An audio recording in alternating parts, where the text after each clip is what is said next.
It really wasn't that long ago that artificial intelligence felt like something straight out of science fiction.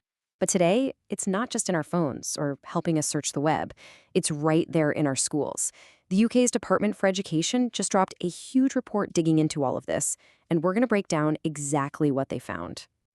And believe me, this isn't some far-off future we're talking about.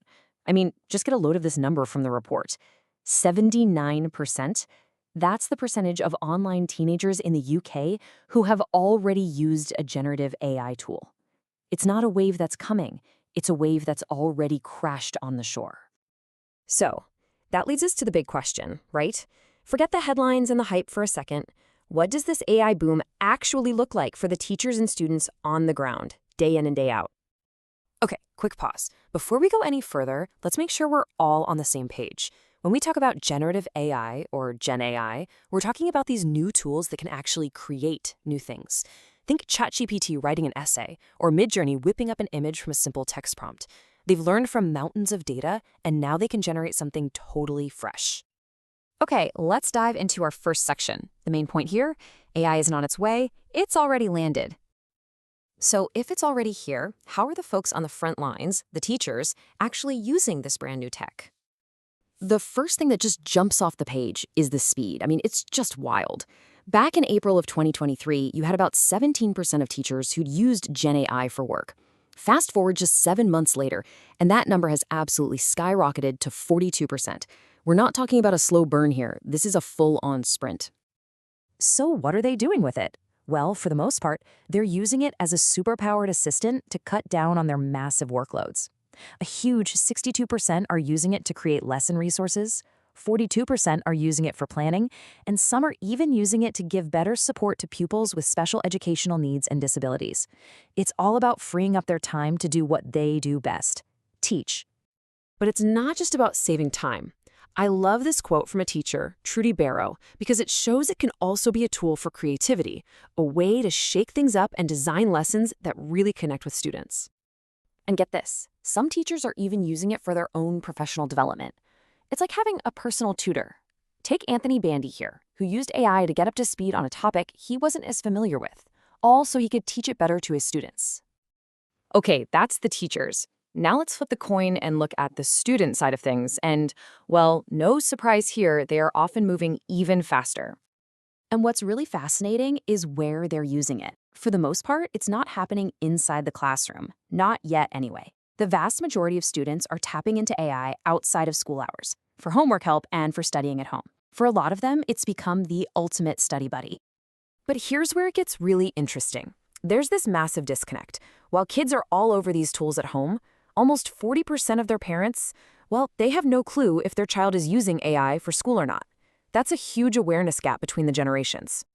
Okay, so you have this super fast adoption by both teachers and students, and that creates this central tension. Because for every amazing opportunity, there's a pretty serious risk lurking right alongside it. Let's break that down. And this slide really puts that conflict in black and white. On the one hand, you have these incredible possibilities, saving teachers time, personalizing learning for every single student. But on the other hand, you've got some really legitimate worries about cheating, students becoming too reliant on it, and, of course, the big one, data privacy. And that risk side, it feels really, really real when you look at how teachers are feeling. A staggering, and I mean staggering, 76% of them say they just don't feel confident enough to guide their students on how to use AI the right way. They're on the front lines of this thing, but they feel like they've been sent into battle without a map.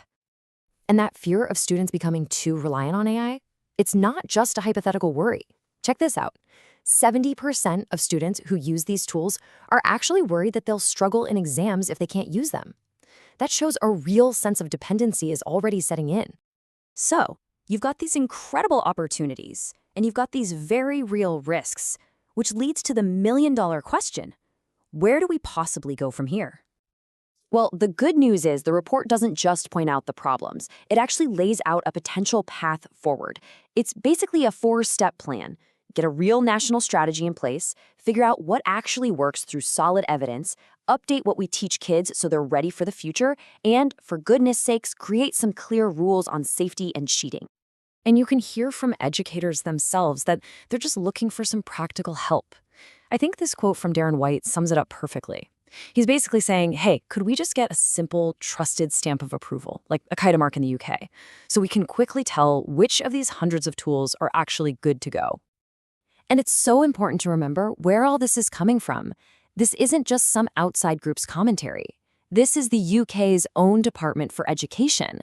The government itself is acknowledging this huge shift is happening and that we need a plan, like yesterday.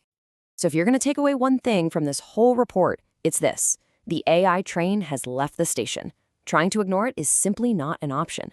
The real challenge, the real work, now, is figuring out how to steer it, how to harness all of its power for good while keeping those risks in check.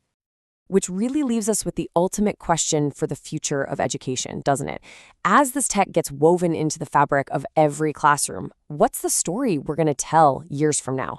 Will it be about a genuine revolution in learning, or will it just be a story about finding new, more sophisticated ways to cheat the system? The thing is, that story is being written right now.